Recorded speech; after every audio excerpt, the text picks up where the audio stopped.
हरिः ॐ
गुरुर्ब्रह्मा गुरुर्विष्णुः गुरुर्देवो महेश्वरः गुरुः साक्षात् परं ब्रह्म तस्मै श्री गुरवे नमः। व्यासं वसिष्ठनाप्तारं शक्तेः पौत्रमकल्मषम् पराशरात्मजं वन्दे सुकतातं तपोनिधिम् शुक्लाम्बरधरं विष्णुं शशिवर्णं चतुर्भुजं प्रसन्नवदनं ध्यायेत् सर्वविघ्नोपशान्तये। अगज आनन पद्मार्कं गजाननमहर्निशम् अनेकदं तं भक्तानाम् एकदन्तमुपास्महे। वक्रतुण्ड महाकाय कोटिसूर्यसमप्रभा निर्विघ्नं कुरु मे देवा सर्वकार्येषु सर्वदा। सरस्वती नमस्तुभ्यं वरदे कामरूपिणी विद्यारम्भं करिष्यामि सिद्धिर्भवतु मे सदा। ॐ भूर्भुवः स्वः ॐ तत्सवितुर्वरेण्यं भर्गो देवस्य धीमहि धियो यो नः प्रचोदयात्।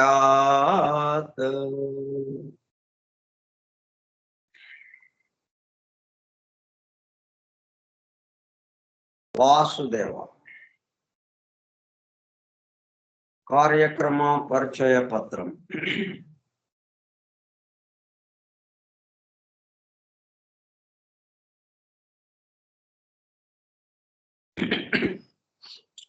Forum for Truth Seekers సత్యాన్వేషకుల బృందము పరమ గురువులు హెలెనా పెట్రోనా బ్లవెట్స్కీ ద్వారా సమస్త మానవాళి ఆధ్యాత్మిక అభివృద్ధి పరిపూర్ణతల కొరకు అందించిన మ్యాగ్నమ్ ఓపస్ పరమ అద్భుత దివ్య గ్రంథం ద సీక్రెట్ డాక్ట్రైన్ రహస్య సత్య సూత్రము వాల్యూమ్ 1 కాస్మోజెనసిస్ ప్రథమ సంపుటము బ్రహ్మాండోత్పత్తి క్రమము Part 1, Cosmic Evolution in 7 stanzas from the book of Dhyan. ప్రథమ భాగము ధ్యాన గ్రంథములోని 7 స్టాంజాస్ లో వివరింపబడిన బ్రహ్మాండ పరిణామం.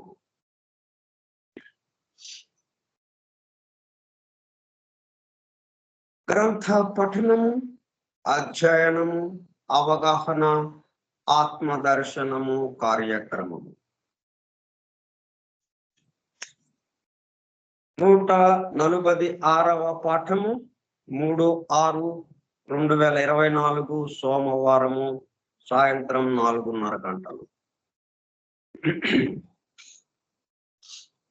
The secret doctrine Skype group లో సుదూర ప్రాంతాలలో ఎవరింట్లో వారు హాయిగా విశ్రాంతి తీసుకుంటూ ఏకకాలంలో ఒకేసారి ఏమి చేస్తున్నాము, వింటున్నాము. ఏమి వింటున్నాము? శాస్త్ర సాంకేతిక రంగంలో ఎంతో వేగముగా పురోగమిస్తున్న ప్రస్తుత కాలంలోనే మానవాళి అదే వేగముతో ఆధ్యాత్మిక రంగంలో కూడా పురోగమించుటకు వీలుగా ప్రపంచంలోని అన్ని జాతుల మతముల పవిత్ర గ్రంథములలో పొడుపు కథల రూపంలో అర్థము అయి అవనట్లుగా ఉన్న సృష్టి రహస్యములను, సృష్టి అమెరికా కూర్పును బహిర్గతం చేసి మానవాళికి అందించి వాటి అవగాహన ద్వారా ఆత్మదర్శనము పొందుట అను దివ్య ప్రణాళిక అమలు పరచబడుటకు పరమ గురువులు మేడం హెలినా పెట్రోనా బ్లవెట్స్కీ ద్వారా అత్యద్భుతముగా అందించిన ద సీక్రెట్ డాక్ట్రైన్ గ్రంథంలో బాహాటముగా ఇవ్వబడిన అతి నిగూఢములైన సృష్టి రహస్యములు, వాటి మూలము, గ్రంథ హృదయమును చేరు పద్ధతులు తెలుసుకోవాలనే తీవ్ర ఇచ్ఛతో, తపనతో సత్యాన్వేషణలో భాగముగా ఎన్నో నిగూఢ విషయములను మరింత లోతుగా తెలుసుకుంటూ సత్యమును చేరు ప్రయత్నంలో మనమందరము ఇక్కడ చేరాము.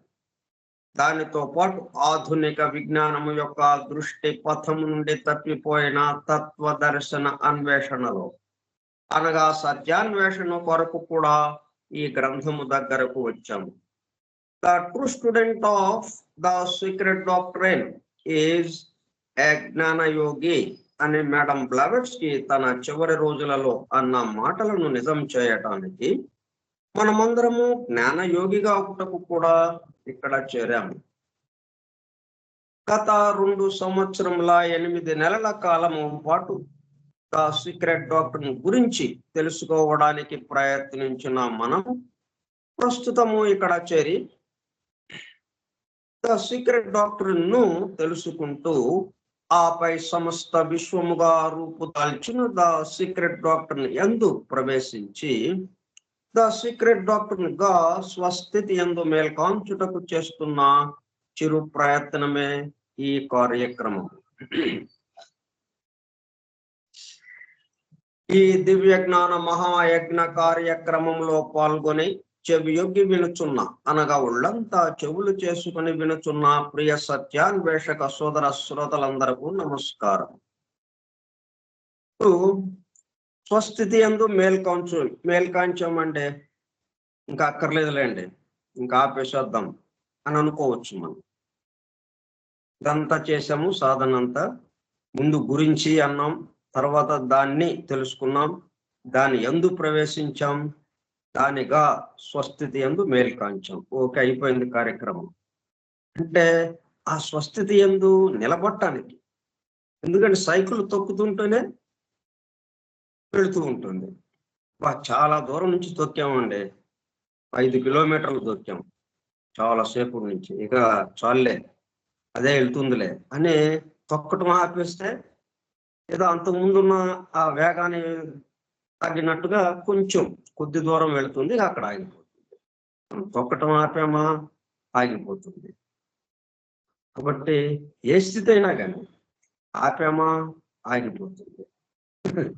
అందువల్ల అది నిలబడటానికి మరలా దాన్ని గుర్తు చేసుకుంటూ ఉండడం.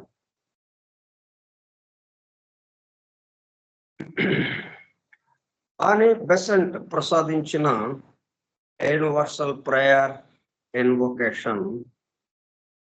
ఓ hidden life vibrant in every atom, O hidden light shining in every creature, O hidden love embracing all in oneness, may each who feels himself as one with thee know he is also one with every other.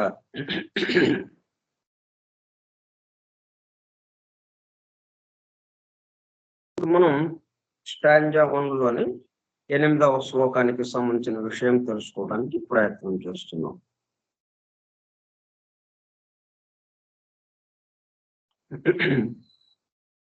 అంటే 7 శ్లోకాలు పూర్తి అయిపోయినాయి. 7 శ్లోకాలని భుజించాము. భుజిస్తే ఏమవుతుంది? అది శక్తిగా మారిపోయి మన దేహం అంతా రక్తంలో అంతా దేహ అవయవాల్లో ప్రవహిస్తూ ఉంటుంది, ప్రసరిస్తూ ఉంటుంది, దేహం మొత్తం ఆవరించిపోతుంది.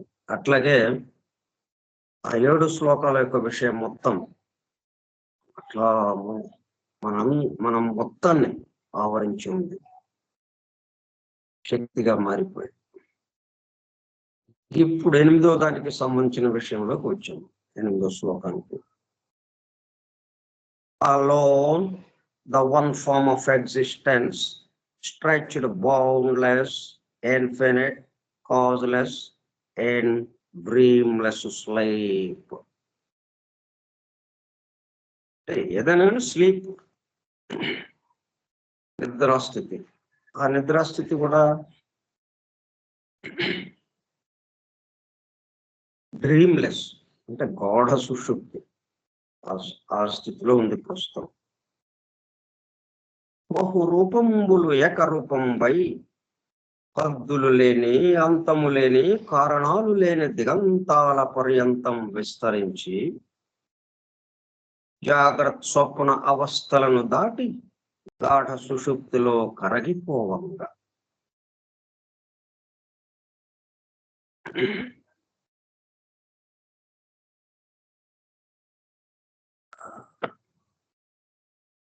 దానికి సంబంధించి కామెంటరీ చూస్తున్నాము. ఆమె ద్వారా ఇవ్వబడిన వ్యాఖ్యానం.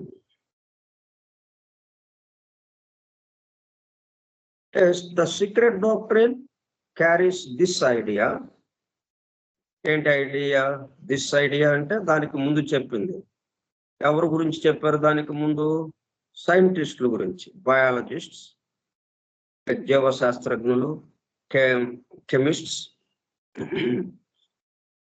రసాయన శాస్త్రవేత్తలు, అట్లాగే శాస్త్రవేత్తలు, సామాన్యంగా సైన్స్కి సంబంధించినటువంటి మొత్తం శాస్త్రవేత్తలందరూ, వీళ్ళందరూ ఏమేమైతే ఎట్లాగా పరిశోధన చేస్తున్నారు అంటే మూలానికి వెళ్ళటానికి ఎట్లాగైతే ప్రయత్నం చేస్తున్నారు, బయాలజిస్ట్స్ ఏం చేస్తున్నారు? ప్రోటోప్లాజం మూలంగా సజాతీయంగా ఉన్నది ఒకటిగా ఉండి ఏదైతే ఉందో అక్కడి నుంచి అది విజాతీయంగా మారింది. ఒకదానికొకటి కాంబినేషన్స్ తో రకరకాలుగా మార్పులు వచ్చి ఇప్పుడు మన ఎదురుగా ఉంది ఆ బయాలజీకి సంబంధించిన జీవులందరూ కూడా, జీవులన్నిటికీ సంబంధించి ఆ ప్రోటోప్లాజం యొక్క మొట్టమొదటి రూపం దాన్ని కనుక్కోవడానికి వాళ్ళు ప్రయత్నం చేస్తున్నారు.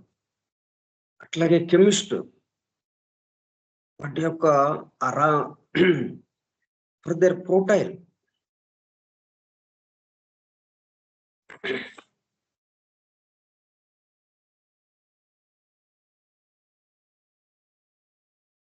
ప్రిమిటివ్ సబ్స్టెన్స్, ఆ మూలంగా ఉండేటటువంటి ప్రాథమికమైనటువంటి పదార్థం ఏదైతే ఉందో, ఈ కెమికల్ ఎలిమెంట్స్ అన్ని, ఈ రసాయనిక మూలకాలు ఏవేవైతే ఉన్నాయో ఇప్పుడు 100 పైన మనకి అందుబాటులోకి వచ్చినాయి. ఈ మూలకాలకి సంబంధించిన మూలమైనటువంటి మూలకం ఏంటది, వాటి గురించిన పరిశోధన వాళ్ళు చేస్తూ ఉన్నారు. దీనికి సంబంధించి మనం అని బెసెంట్, లెడ్బేటర్ వీళ్ళిద్దరూ కలిసి తమ యొక్క దివ్య దృష్టితో చేసిన పరిశోధనలు కెమిస్ట్రీ మీద, ఈ రసాయన ఎలిమెంట్స్ మీద, రసాయన మూలకాల మీద ఆకల్ట్ కెమిస్ట్రీ అనే గ్రంథంగా మనకు అందించారు. వాళ్ళు చేసిన పరిశోధనల యొక్క ఫలితాంశాలతో ఆ గ్రంథాన్ని మనకు అందించారు. మనం ఇప్పుడు ఏదైతే ఒక మూలకాన్ని సైంటిస్టులు కనుక్కొని ఇదిగో దాని యొక్క వివరం ఇది, ఈ మూలకము ఇట్లాగా ఉంటుంది అని దాని వివరాన్ని వాళ్ళు ఎప్పుడైతే పరిశోధన చేసి మానవాళికి అందించారు ఈ ప్రపంచానికి, దానికి ఒక 100 సంవత్సరాల ముందే వీళ్ళ పరిశోధన ఎప్పుడు జరిగింది? 100 సంవత్సరాల క్రితం జరిగింది. అప్పుడే ఈ మూలకాల గురించిన విషయాలు మొత్తం వాళ్ళు అందించారు. వాళ్ళు ఎట్లాగా అందించగలిగారు? దివ్య దృష్టి అంటే ఏమిటి? కామలోకము, మానసిక లోకంలో ఉన్న స్థితుల్ని ముందే చూడటం వాళ్ళు. అంటే చూపు, దివ్య దృష్టి అనేటప్పుడు కల్లా చూపు మొత్తంగా వెళ్ళిపోతుంది, ఒక చోటకి ఆగదు. ఇక ఇలా కామలోకంలో వాటి స్థితి ఏంటి? ఆ కామలోకం నుంచి నెమ్మదిగా భూలోకానికి దిగుతుంది ఏదైనా కానీ. అటు కామలోకంలో ముందే చూసేస్తుంది. మనకి షూటింగ్ జరుగుతోంది సినిమా, దాంతో పాటు చూసాం మనం.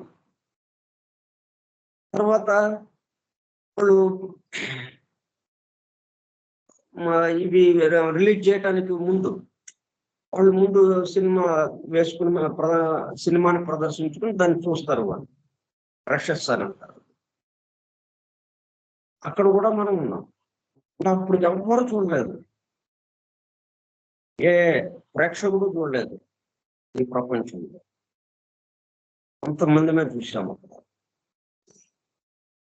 ఆ తర్వాత ఇక థియేటర్లో విడుదలైంది, సినిమా థియేటర్లో అందరూ చూశారు.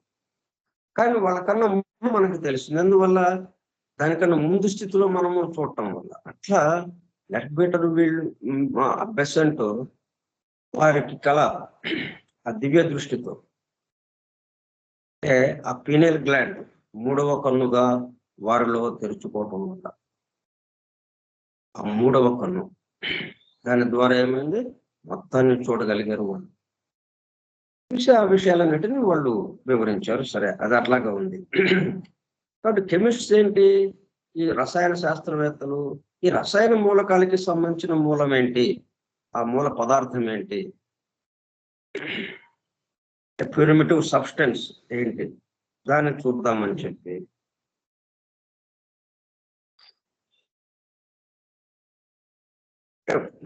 ప్రో అంటే ముందర, బిఫోర్ మ్యాటర్ పదార్థం. ఇప్పుడున్న రసాయన మూలకాలకి ఆధారమైనటువంటిది ఏదైతే ఉందో ప్రారంభంలోది, దాన్ని తెలుసుకోవాలి అని చెప్పి వాళ్ళు అన్వేషణ ప్రారంభించారు, అన్వేషిస్తున్నారు వాళ్ళు. శాస్త్రవేత్తలదేమో అన్వేషణ అంటాం, ఋషులది దర్శనము అంటాము. వాళ్ళు అన్వేషించరు ఋషులు. వాళ్ళు ఆ ఏకత్వానుభూతిలో ఉండేటప్పుడు కల్లా మొత్తం కనిపిస్తూ ఉంటుంది, సృష్టికి సంబంధించిన సమస్త విషయాలు సరిగా. ఆ దర్శించిన దాన్ని గ్రంథస్థం చేస్తూ చేయబడింది పవిత్ర గ్రంథాలుగా. వాటి యొక్క సారంగానే ఈ సీక్రెట్ డాక్టర్ లాగా వచ్చింది మనకి అందుబాటులోకి. ఇట్లా వీళ్ళు సైంటిస్టులు ఇలాగ వెళ్తుంటే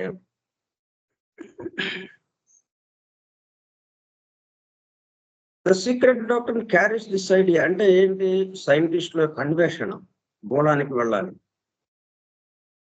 అన్నది ఏదైతే ఉందో ఆ ఐడియాని into the region of metaphysics. అంటే ద సీక్రెట్ డాక్టర్ అంటే రెండింటిని కలగలుపుకుంటాం. పురుషుల దర్శనాన్ని, సైంటిస్టుల అన్వేషణని, శాస్త్రవేత్తల అన్వేషణని, ఋషుల దర్శనాన్ని, ఈ రెండింటిని సమన్వయం చేస్తూ దేన్ని కాదనుకోండి. ఎందుకంటే రెండు ఒకదానికేసే, ఒకదాన్ని ఏదైతే ఒకటిగా ఉన్నదో దాన్ని చెప్పడం కోసమే, దాన్ని నిరూపించడం కోసమే ఇద్దరు ప్రయత్నం చేస్తున్నారు. ఆ మూలమైనది ఏదైతే ఉందో దాన్ని మన ముందు ఉంచటానికి, మనం కూడా అనుభూతి చెందటం కోసమే ఇద్దరు ప్రయత్నం చేస్తున్నారు. అయితే ఈ ప్రయత్నంలో ఇక్కడ తేడా ఏమొచ్చింది? ఋషులు సమస్తానికి కలిపి ఒకటి అన్నట్టుగా వీళ్ళు చేశారు. సైంటిస్టులు ఏమిటి, ఎవరి దారిని వాళ్ళు వెళ్తున్నారు. ఇది ఒక 20, 30, 40 విభాగాలుగా ఉంది సైన్స్. ఒక్క విభాగంగా లేదు. బయాలజీ, కెమిస్ట్రీ, జువాలజీ, ఇంకా ఎన్నెన్నో రకాలుగా ఉన్నాయి అవన్నీ. లిస్ట్ తీసుకుంటే ఎన్నో వస్తాయి దాంట్లో. అట్లా ఏ విభాగానికి ఆ విభాగానికి సంబంధించి శాస్త్రవేత్తలు ఉన్నారు. ఆ శాస్త్రవేత్తలు ఏం చేస్తున్నారు, ఆ విభాగానికి సంబంధించి మూలం కనుక్కోవడానికి ప్రయత్నం చేస్తున్నారు. సర్కిల్ వచ్చిందంటే ఆ పరిధి కేంద్రం ఉన్నట్టే కదా. కేంద్రం లేకుండా పరిధి రావడానికి అవకాశం లేదు. ఆ పరిధి మీద రకరకాలుగా ఉన్నాయి. అంటే 40, 50 విభాగాలతో కూడుకుని ఉంది కదా ఈ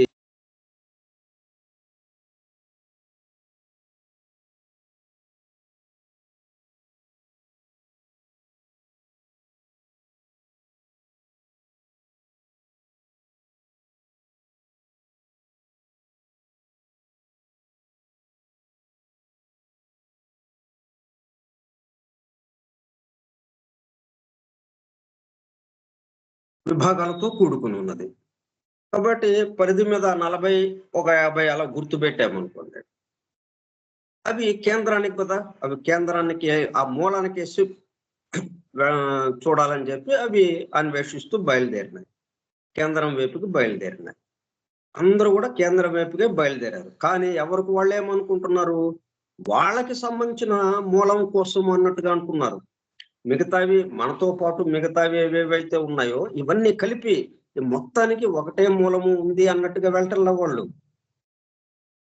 అది ఇక్కడ తేడా అన్నమాట.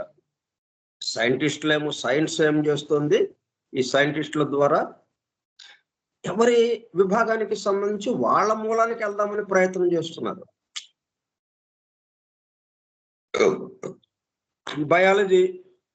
బయాలజిస్ట్ ఉన్నాడు, జీవశాస్త్రవేత్త. దానికి సంబంధించి ఆ మూలానికి వెళ్ళటం కోసం అతను ఆ ప్రోటోప్లాజం యొక్క మూలం ఏది అన్నట్టుగా వాడొస్తున్నాడు. ఇక కెమిస్ట్ ఉన్నాడు, రసాయన శాస్త్రవేత్త. ఆయన ఏం చేస్తున్నాడు, ఈ రసాయన మూలకాలకి మూలమైనటువంటి పదార్థం ఏదైతే ఉందో ప్రిమిటివ్ సబ్స్టెన్స్, దానికోసం ఆయన ప్రయత్నం చేస్తూ వస్తున్నాడు. అంటే ఆయన కేంద్రం కేసే వస్తున్నాడు, బయాలజిస్టు కేంద్రం కేసే వస్తున్నారు. కానీ ఒక కేంద్రానికి వస్తున్నామన్న భావన లేదు. ఎవరి కేంద్రం వాళ్ళది, ఎవరి మూలం వాళ్ళది అన్నట్టుగా వాళ్ళు బయలుదేరారు. అది ఇక్కడ జాగ్రత్తగా ఆ తేడా గమనించాలి. అదే ఋషులు మొత్తానికి మూలం ఒక్కటే అన్న విషయంలో ఉన్నారు వాళ్ళు. ఇప్పుడు సీక్రెట్ డాక్టర్ని ఏం చేస్తుంది, వీళ్ళిద్దరిని సమన్వయం చేస్తూ ఇప్పుడు ఈ ఐడియా ఏదైతే ఉందో వీళ్ళది, మూలానికి వెళ్ళాలి, ఆ ప్రారంభానికి వెళ్ళాలి అని సైంటిస్టులు ఎవరి విభాగానికి సంబంధించి వాళ్ళ మూలానికి వెళ్దామన్న ఐడియా ఏదైతే ఉందో ఆ ఐడియాని తీసుకుని the secret doctor carries this idea into the region of metaphysics.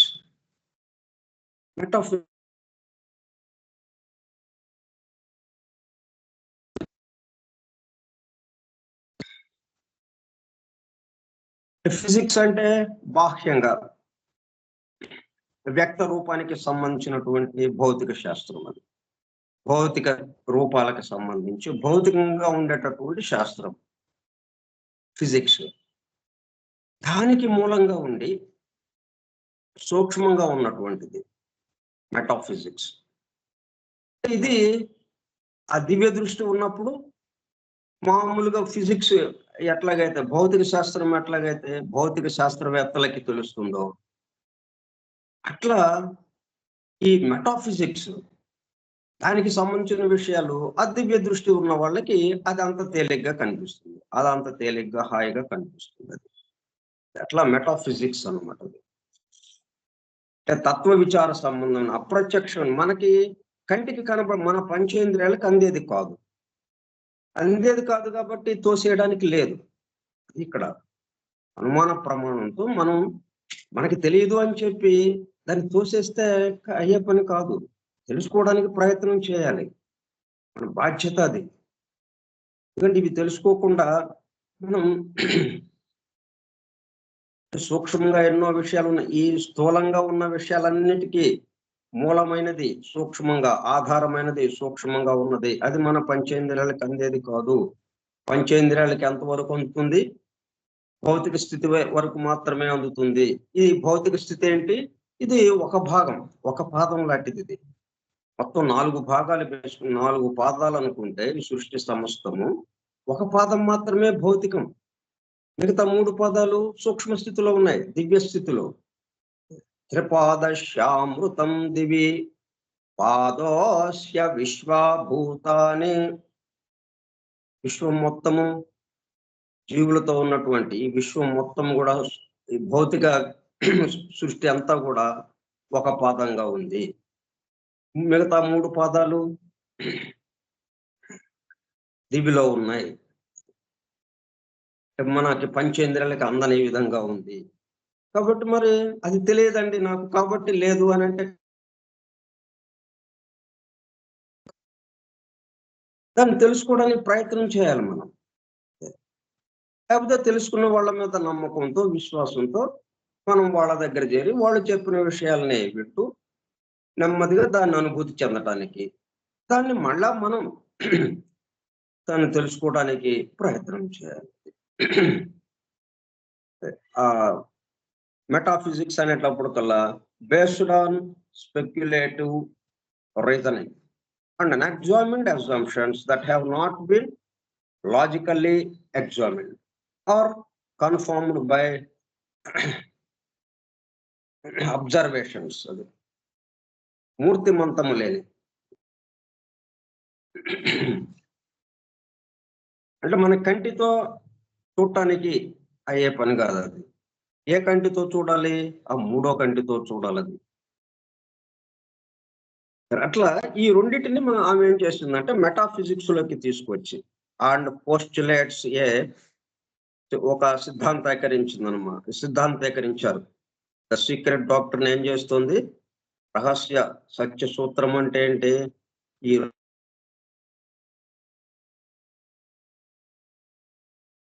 ఈ రెండింటిని సమన్వయం చేస్తూ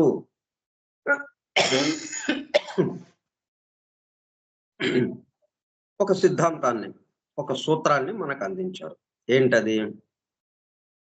one form of existence as the basis and source of all things. స్థితి ఏకరూపము. One form of existence. Existence అంటే స్థితి, స్థితి చెంది ఉండడం. ఎట్లా స్థితి చెంది ఉంది? ఏకరూపంగా. వన్ ఫార్మ్, ఏకరూపంగా స్థితి చెంది ఉన్నది. బహుత్వముగా అనేకంగా మనకు కనిపిస్తున్నప్పటికీ బహురూపాలుగా ఈ మొత్తము కలిసి ఒక రూపముగా, అంటే ఒక పదార్థముగా. అది రూపం అంటే పదార్థమే కదా, పదార్థంతో తయారవుతుంది. మ్యాటర్, స్పిరిట్ అండ్ మ్యాటర్ కదా మనకి. ఈ మ్యాటరు ఒక పదార్థంతో తయారైంది. అంటే శాస్త్రవేత్తలకి రకరకాల పదార్థాలు అట్లాగా అందుబాటులో ఉండొచ్చు, వాళ్ళకి రకరకాలుగా వాళ్ళు చెప్పుకోవచ్చు. కానీ వీటికి మూలమైన పదార్థం దగ్గరికి వెళ్ళేటప్పటికల్లా ఒక పదార్థము, ఒక రూపము, ఏకరూపము. స్థితి ఏకరూపము, వన్ ఫార్మ్ ఆఫ్ ఎగ్జిస్టెన్స్. అది ఆ సిద్ధాంతాన్ని తీసుకొచ్చింది ద సీక్రెట్ డాక్ట్రైన్. అంటే ఇప్పుడు ఈ మొత్తం 40-50 విభాగాలతో ఉన్నటువంటి సైన్స్ మొత్తం ఒక్కటిగా అయిపోయింది. సైంటిస్టులందరూ కలిసి ఒక బృందముగా అయిపోయినట్టయింది. ఇటు ఋషులు మొత్తం కలిపి ఒక బృందముగా అన్నట్టుగా. ఇప్పుడు ఈ 2 బృందాలు కలిసి ఒక బృందముగా అయిపోయింది. ఎందుకంటే ఇద్దరు వన్ ఫార్మ్ ఆఫ్ ఎగ్జిస్టెన్స్ చెప్తున్నారు. వన్ ఫార్మ్ ఆఫ్ ఎగ్జిస్టెన్స్, స్థితి ఏక రూపము.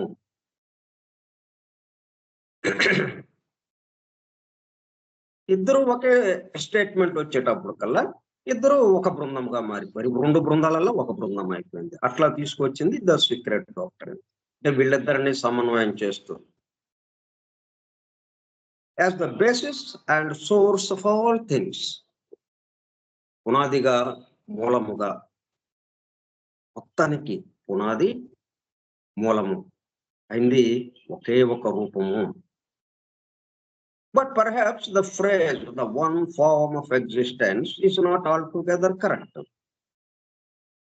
అంటే ఒక రూపముతో ఉన్నది, ఉన్న స్థితి, ఒక రూపముగా ఉన్న స్థితి, ఒక రూపముగా ఉన్న స్థితి, ఒక రూపముతో ఉన్న స్థితి, స్థితి ఏకరూపము అని అంటే దాంట్లో వివరాలు ఇంకా అందట్లేదు మనం. ఎట్లా ఉంది ఏంటి, ఇది ఇట్లా ఎన్నో అనేకముగా ఎట్లాగా మారింది, అనేక రూపాలుగా ఎలాగా మారింది, ఈ రూపానికి ఆధారం ఏంటి, అది రావట్లేదు ఇక్కడ.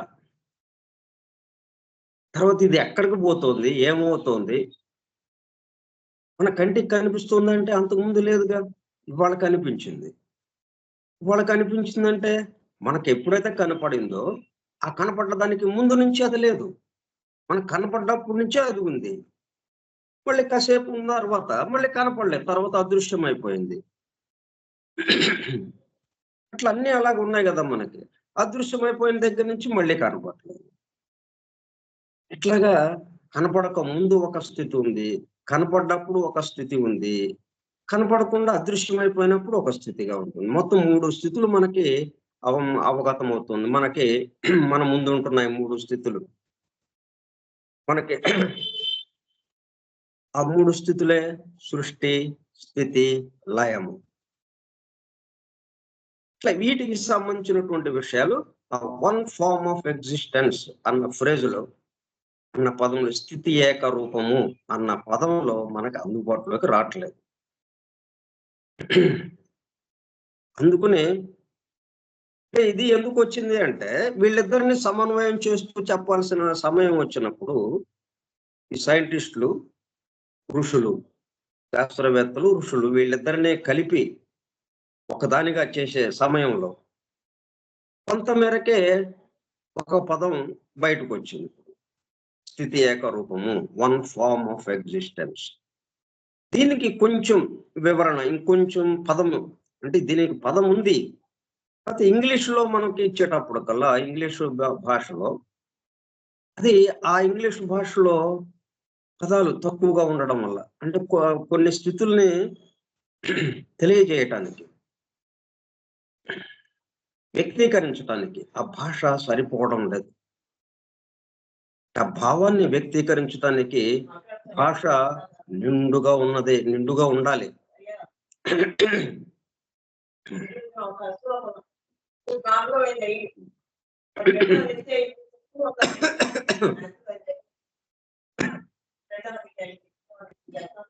But perhaps the phrase, the one form of existence, is not altogether correct. అందుకనే దీనికన్నా మించిన పదం ఇంకొకటి కావాలి మనకి అని చెప్పి, ఇది దానికి సరిపోయేటట్టుగా లేదు, ఆ భావాన్ని వ్యక్తీకరించలేకపోతుంది. ఇంగ్లీష్ భాషలో చెప్పిన వన్ ఫార్మ్ ఆఫ్ ఎగ్జిస్టెన్స్ మరి ఏంటిది? సాంస్క్రిట్ వర్డ్ ఈస్, సంస్కృతంలోకి వెళ్తే సంస్కృత భాషలో అది మరింత పరిపుష్టంగా ఉండి, ఎటువంటి భావాన్నైనా, ఎంత సూక్ష్మంగా స్థితికి సంబంధించిన భావాన్నైనా వ్యక్తీకరించడానికి కావలసిన పదాలు దాంట్లో నిండుగా ఉన్నాయి. ఆ భాష పరిపుష్టంగా, సంపూర్ణంగా ఉంది. దాంట్లో ఒక వర్డ్ ఉంది, ఏమని? ప్రాభవప్యయ. ప్రాభవ, ప్రభవించటం, ప్రాభవ. అప్యయ, అపి అయ. ప్రాభవ, అపి అయ.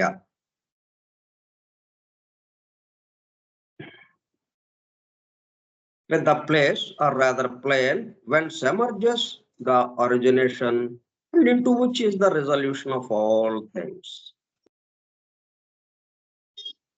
అంటే వన్ ఫామ్ అని అన్నాము. ఇప్పుడు వన్ ఫామ్ అంటే మనకి ఇప్పుడు వన్ ఫామ్ గా లేదు కదా. సృష్టి స్థితిలో ఎట్లాగుంది? అనేక రూపాలుగా ఉంది, బహురూపాలుగా ఉంది. కానీ ఆ ప్రళయ స్థితికి సంబంధించి అది ఆ నిద్రాస్థితిలో, గాఢ సుషుప్తిలోకి ఉన్నప్పుడు వన్ ఫార్మ్ ఆఫ్ ఎగ్జిస్టెన్స్ గా ఉంది, ఒక రూపంగా ఉంది, ఏకరూపంగా ఉంది. మనకి తెలిసింది బహురూపాలు.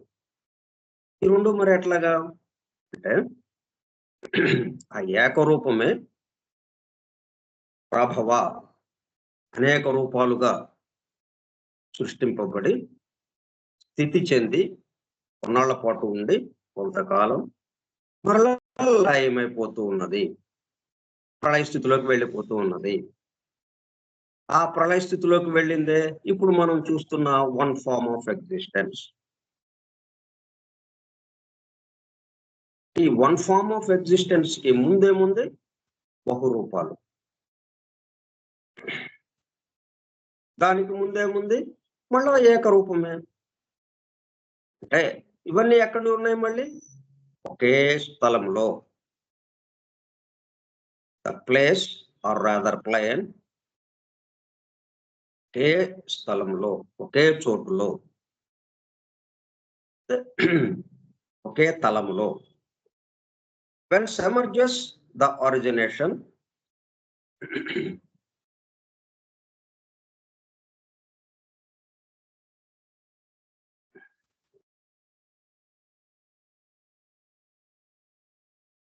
ఉత్పాదింపబడటం, సృష్టింపబడటం, ఒరిజినేషన్.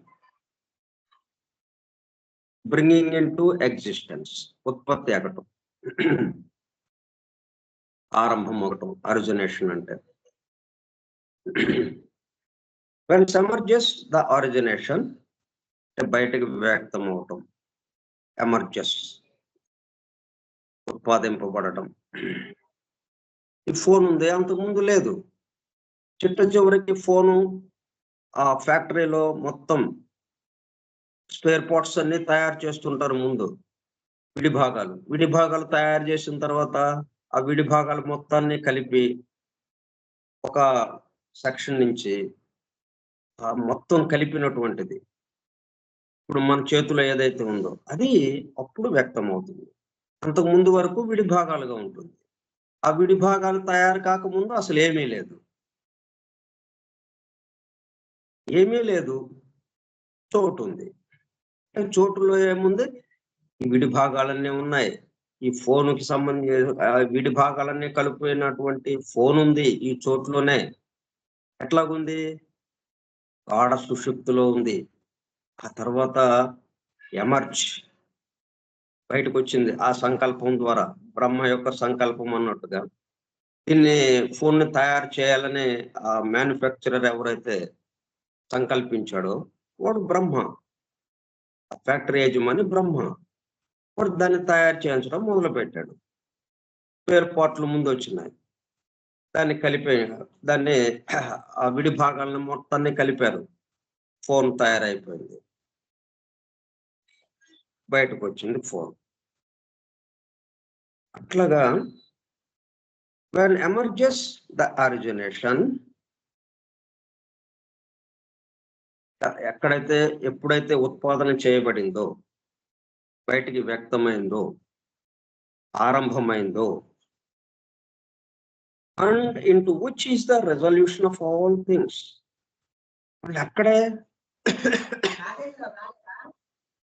అక్కడే నిశ్చయంగా, స్థిరమతిగా, దృఢంగా నిలవటం. రెజల్యూషన్, దృఢంగా నిలబడటం కొంతకాలం తర్వాత లయమైపోవటం. And into which is the resolution of all things. ఎక్కడైతే ఎమర్జ్ అయిందో దాంట్లోనే మెర్జ్ అయిపోవటం. ఎప్పుడు కొంతకాలం ఉంది, కొంతకాలం దృఢంగా నిలబడి, ఇప్పుడు మళ్ళీ ఫోను కొన్నాళ్ళు వాడతాం, అంత దృఢంగా చక్కగా నిలబడింది, మనం వాడతాం.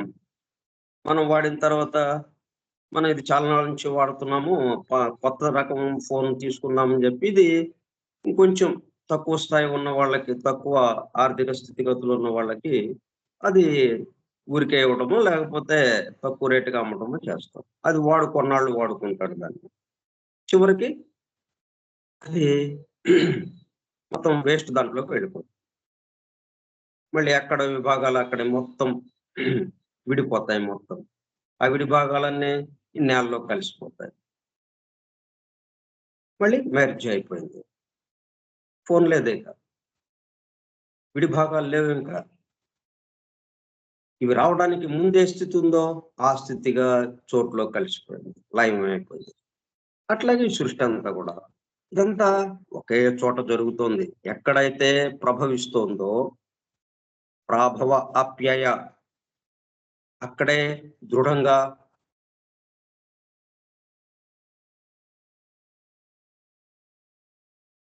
అలా అక్కడే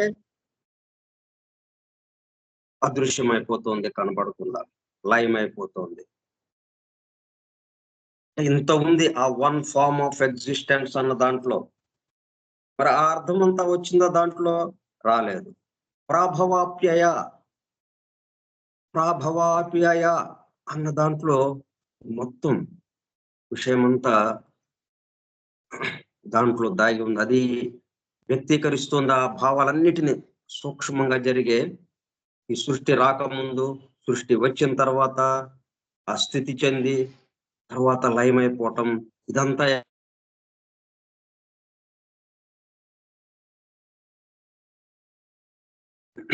అన్నది ఈ ప్రాభవప్యయ అన్న పదంతో మనకు వస్తుంది అనమాట. merges the origination and into which is the resolution of all things. ఇది మనకి ఏమాత్రమో అంతుబట్టని విషయం. ఇక వాళ్ళు చెప్తున్నారు, మనం వింటున్నాం, అంతే కదా. మనకిక అంతుబట్టేది ఏంటి? ఎదురుగా ఉన్న బహురూపాలు. ఇవి ఎక్కడి నుంచి వచ్చినాయో మనకు తెలియదు. మనకి తెలిసింది స్థితి మాత్రం తెలుస్తుంది. మళ్ళీ ఇది ఎక్కడికి వెళ్తుందో, ఎక్కడ లయమైపోతుందో తెలియదు మనకు. కాబట్టి ఈ గోలంతా ఎందుకు మనకి? ఈ స్థితి చెందిన విషయాలకి, ఇక్కడ మన కంటికి కనబడుతున్న వాటికి సంబంధించిన విషయం ఏదైనా చెప్పండి, దాంతో మనం వ్యవహరించేటప్పుడు మనకి ఎక్కువ ఉపయోగం కలిగేటట్టుగా ఏమన్నా ఉంటే పద్ధతి అదేదన్నా చెప్పండి, అదేదన్నా చెప్పుకుందాము. ఇదంతా ఎందుకు అన్నట్టుగా మనకు అనిపిస్తుంది. కానీ ఈ స్థితి చెందిన దాని గురించే మనం చెప్పుకుంటూ ఉన్నాం అనుకోండి, ఏమవుతుంది? బహురూపాల గురించే చెప్పుకోవాల్సి వస్తుంది. ఈ బహురూపాలు ఎట్లా వచ్చినాయి అన్నది మనం మూలము మనకి రాదు. ఇట్లాగా స్థితి వరకే మనం ఆలోచిస్తే ఆ ఏకరూపము వన్ ఫార్మ్ ఆఫ్ ఎగ్జిస్టెన్స్, ఒక రూపంగా ఉన్నది బహురూపాలైనది అన్న దాంట్లోకి రాలేం. ఎందుకని అట్లాగా అయింది? మళ్ళా బహురూపాలు మరి ఏమైనా, మరి ఎన్ని బహురూపాలు ఉన్నాయి కదా, ఇవన్నీ ఎటుపోయినాయి? మళ్ళీ కనపట్లేదు కొన్ని మనకి. అవన్నీ మళ్ళా ఏకరూపంగా మారిపోతుంది, లయమైపోతుంది. అంటే ఇదంతా ఒకటికి సంబంధించింది అన్న విషయం మనలో నిర్ధారణ అవటానికి, మనలో బలంగా నాటుకోవటానికి, మన మనస్సులో బలంగా నాటుకోవటానికి ఈ విషయాలు మనము చెప్పుకోవాల్సిన అవసరం ఉంది. సృష్టి, స్థితి, లయ, ఈ మూడు విషయాలు మనం మూడు స్థితుల గురించి మనం చెప్పుకునేటప్పుడు కల్లా, ఈ మూడు కలిపి ఒక స్థితి అని మనం చెప్పుకునేటప్పుడు కల్లా, ఒక దాంట్లోనే ఇదంతా జరుగుతోంది అనేటప్పటికి ఈ బహు అనే దాని నుంచి ఏక అన్న దాంట్లోకి మనం ఇక్కడే ఈ బహుగా ఉన్న ఈ స్థితిలోనే స్థితి ఏదైతేగా ఉందో దీంట్లోనే ఈ బాహ్యంగా భౌతికంగా ఉన్న స్థితి ఏదైతే ఉందో ఈ భౌతిక స్థితిలోనే మనకి మొత్తం ఆ ఏకరూపం అనేది దర్శనం అవుతుంది. ఈ మొత్తాన్ని ఏకరూపంగా మనం దర్శిస్తూ అనుభూతి చెందుతూ మనం మన జీవితాన్ని కొనసాగించడానికి వీలవుతుంది. అందుకని మనం ఇంత వివరంగా ఈ ప్రళయ స్థితి సందర్భంలో, ప్రళయ స్థితికి ఎందుకు అక్కడ విషయాలు ఎక్కువ లేవు. ప్రళయ స్థితిలో ఏముంది? గాఢ సుషుప్తిలో కరిగిపోయింది. ఇంకేముంటాయి అక్కడ విషయాలు? ఒక్క స్థితిగా, వన్ ఫార్మ్ ఆఫ్ ఎగ్జిస్టెన్స్ గా స్థితి ఏకరూపముగా స్థితి చెంది గాఢ సుషుప్తిలో ఉండిపోయింది. ఇంకేం చెప్పుకుంటాం? అక్కడ వివరాలు ఏముంటాయి? కాబట్టి ఖాళీగా కూర్చోవటం. ఆ సమయంలోనే ఈ మొత్తానికి సంబంధించి అదే మళ్ళా సృష్టి స్థితిలోకి వచ్చామనుకోండి, ఆ స్థితి చెందిన దాంట్లోకి వచ్చాము. భౌతిక స్థితికి వచ్చేటప్పుడు కల్లా అనేకము, వీటి గురించి చెప్పుకునేటప్పటికల్లా గందరగోళంలోకి వెళ్ళిపోతాం. ఎందుకంటే ఒకదానికి ఒకటి సంబంధం ఉండదు. మనకి ఖనిజ స్థితి, వృక్ష స్థితి, రెండు వేరు వేరు. జంతు స్థితి ఈ మూడు అస్సలు ఒకదానికొకటి పొంతనే లేదు. ఈ మానవుడు, నరుడు ఆ మూడిటితో మనకు అసలు సంబంధమే లేదు. ఈ 4 రకాలు ఒక్కొక్క దాంట్లో మళ్ళీ ఎన్నో రకాలు. వీటన్నిటిని గురించి చెప్పుకుంటా ఎళ్తే ఏంటి జరుగుతుంది మనకి? అనేకము ఆ బురద తప్పితే ఆ ఊబిలోకి ఇంకా ఇంకా దిగజారిపోవటం జరుగుతుంది. అందుకని అక్కడ మనకి అవకాశం ఉండదు. ఇది ఏకత్వము అని చెప్తే మనకు అర్థం కాదు వెంటనే. ఆ స్థితిలో అదే ఏమీ లేని మొత్తం కరిగిపోయింది. గాఢ సుషుప్తిలో కరగిపోవంగా ఏమైంది? అంత బహురూపాలు కూడా ఏకరూపంగా ఉంది. ఈ ఏకరూపంగా ఉన్నదే మళ్ళీ బహురూపాలుగా బయటకు వ్యక్తమైంది. ఎమర్జ్. ఏకరూపంగా మెర్జ్ అయిపోయింది. లయం అయిపోయింది. బహురూపాలుగా ఎమర్జ్ అయింది. వ్యక్తమైంది. ఇప్పుడు చెప్పుకుంటే ఈ సందర్భంలో మనకి చక్కగా అర్థం అవటానికి అవకాశం ఉంటుంది. అప్పుడు మనం ఈ పాఠాలు చెప్పుకున్నాక మళ్ళీ మళ్ళా బాహ్య ప్రపంచంలోకెళ్ళిపోయి అక్కడ వ్యవహరించేటప్పుడు ఈ విషయాలు మనం ఈ విషయాల ఆధారంగా మనం వ్యవహరించడం ఇతరులతో. దాంతో ఏకత్వాన్నే మనం చూడగలుగుతాము. స్థితి ఏకరూపంగానే మనకుంటుంది. ఏకరూప స్థితిలో మనం వ్యవహరించడానికి అవకాశం ఉంటుంది. సేస్ ఏ కామెంటేటర్ అంటే సంస్కృతిలో ఏ పదం ఉంది? ప్రాభవప్యయ అనే అక్కడ వ్యాఖ్యానకర్త ఒక ఆయన చెప్పారు. It is not the mother of the world as translated by Wilson. దీన్ని మళ్ళీ ఏం చేశారు వీళ్ళు? వేదంలో ఉన్న ఋగ్వేదము వాటికి సంబంధించి కొన్ని ఉపనిషత్తులు, కొన్ని పురాణాలు వాటిని ఇంగ్లీష్‌లోకి తర్జుమా చేసుకున్నారు చాలా మంది ఎంతో కష్టపడి. సంస్కృతం నేర్చుకుని ఈ ఇంగ్లీషు, సంస్కృతం రెండిటికి సమన్వయం చేసుకుంటూ తర్జుమా చేశారు. చాలా గ్రంథాలు అలాగా తర్జుమా చేశారు. అట్లా చేసిన ఆయన విల్సన్ అన్నాయన అంటే విష్ణు పురాణాన్ని ఆయన తర్జుమా చేస్తూ ఏమంటాడంటే మదర్ ఆఫ్ ద వరల్డ్ అన్న పదాన్ని ఉపయోగించాడు. అంటే ఈ మొత్తం ఇటువంటి స్థితిని ఏమన్నాడు ఆయన? Mother of the world. ఈ ప్రపంచం ఇది, ఈ లోకము. ఈ లోకమంతా కలిసి తల్లిగా ఉన్నది అన్నట్టుగా. As translated by Wilson for జగద్ యోని. అక్కడ ఉన్న పదం ఏంటి? జగత్ యోని. యోని అంటే ప్రసవింపబడటం యోని ద్వారా కదా. అందుకని ఏదైనా కానీ మనం ప్రసవింపబడింది అంటే అది యోని ద్వారా అన్నది వస్తుంది. జగత్ యోని జగత్తును ప్రసవించే యోని. ఈ జగత్తుకి అమ్మవారు మరి దేన్నైనా ప్రసవించింది అంటే అర్థం ఏంటి? ఎవరు ప్రసవించారో వాళ్ళు తల్లి అవుతారు. ప్రసవింపబడింది జగత్ అవుతుంది.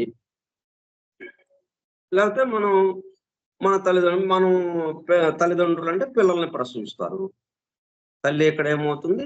పిల్లల్ని ప్రసవించడం అవుతుంది. పిల్లవాడిని ప్రసవించడం, శిశువుని ప్రసవించడం అవుతుంది. ఇక్కడ శిశువు అంటాం ప్రసవింపబడిన దాన్ని.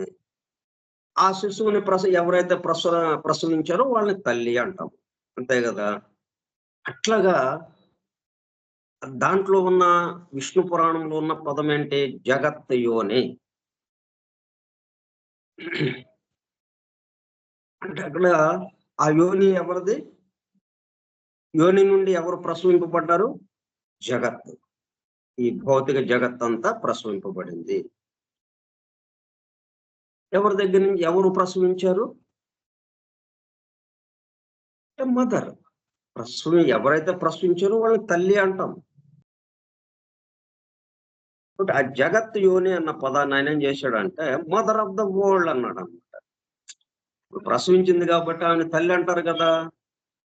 కాబట్టి మదర్ పెట్టేయండి, మదర్ ఆఫ్ ద వరల్డ్. జగత్ అంటే వరల్డ్ కదా, ప్రపంచము. మదర్ ఆఫ్ ద వరల్డ్ అని పెట్టేయమన్నాడు. అట్లాగా ట్రాన్స్లేట్ చేశాడు, అలాగా అనువాదం చేశాడు ఇంగ్లీష్లోకి. కానీ సంస్కృతంలో ఉన్న పదం ఏంటి? జగత్ యోని, as shown by Fitz-Edward Hall, is scarcely so much. అంటే చాలా అరుదైన అనమాట, కష్టంగా లభ్యమయ్యే, దాదాపుగా లభించదు అన్నట్టుగా. Scarcely so much.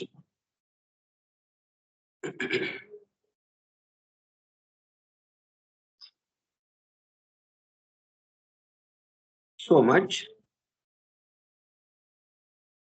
the mother of the world or the womb of the world as the material cause of the universe.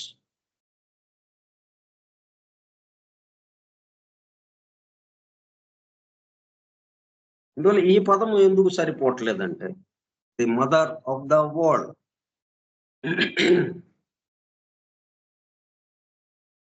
ఈ ప్రపంచం మొత్తానికి, ఈ భౌతిక లోకానికి తల్లి అంటే ఇంక వేరే ఏమి లేనట్టుగా ఈ భౌతిక లోకం ఒక్కటే అన్నట్టు అయిపోతుంది కదా, పరిమితం అయిపోతుంది. అంటే దాంట్లో విశాలమైనటువంటి భావన కలగటం లేదు.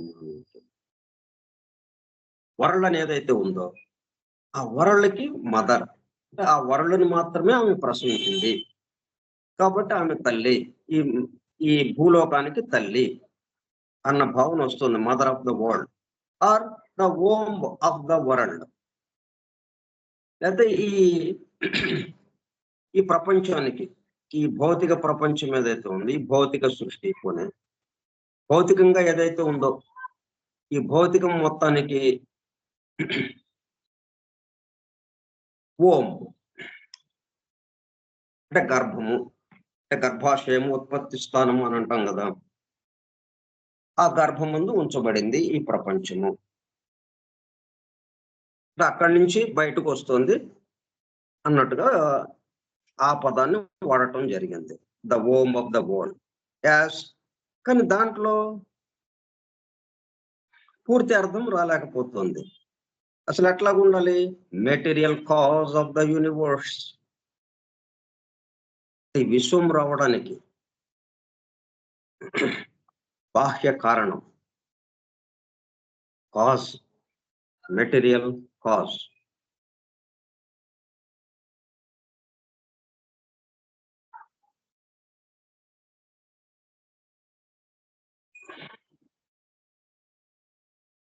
as the material cause of the universe.